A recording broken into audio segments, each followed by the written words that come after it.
They bought my sister's house with my money, but nothing prepared them for my revenge.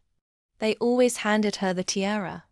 She smiled, took the crown, and everyone applauded, while I paid for the parade. When my sister announced she was pregnant, my family cooed and circled her like she was the sun. I did what I always did. I gave. I handed over the life savings I'd been squirreling away to buy my own home, trusting them to do what was right. The house was supposed to be mine. 2 weeks later, I discovered the deed. My name nowhere. Her name everywhere. So I recalculated. With evidence. Every transfer, every text, every "don't worry sis, we've got it" voicemail. Archived. Time-stamped, ready. While they celebrated baby registries, I quietly incorporated an LLC months earlier. A small thing I'd said was for investment flexibility. The funds I handed over?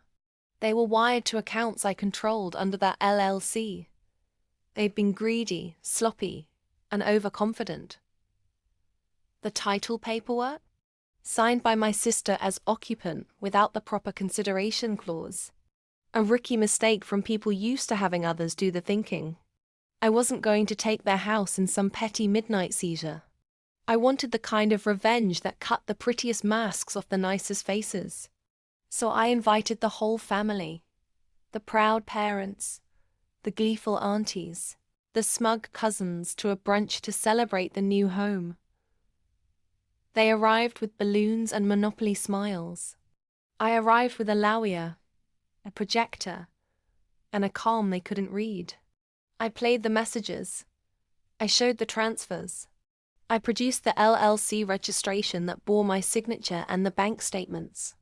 I read aloud the clause my sister had signed as a courtesy, the one that made her an occupant pending completion of the deed transfer. Then I did the thing they hadn't expected. I announced I was donating the house. Not to my sister. Not to them. I had a local nonprofit on standby. A safe space initiative for pregnant women escaping abusive homes. The very sort of women my sister's smug circle had never noticed. I signed the paperwork right there. The morning after the brunch, the media showed up. A neighborhood reporter had noticed the commotion and ran a short piece. Local heiress losers gifted home to charity after family dispute. The story blew up. My sister's social accounts. All the staged family photos and sanctimonious captions. Unraveled under comments calling out entitlement and hypocrisy. Sponsors pulled invitations. The baby shower became a quiet, awkward lunch. My parents' friends started asking questions. But the real twist, the nonprofit turned the house into a program named the Sister Project, providing housing and mentorship to mothers who'd been treated like invisible workhorses. It was a burn so clean, it warmed other people. Hit subscribe for more stories where the quiet ones stop being quiet. The overlooked women fight back, and justice is served with style.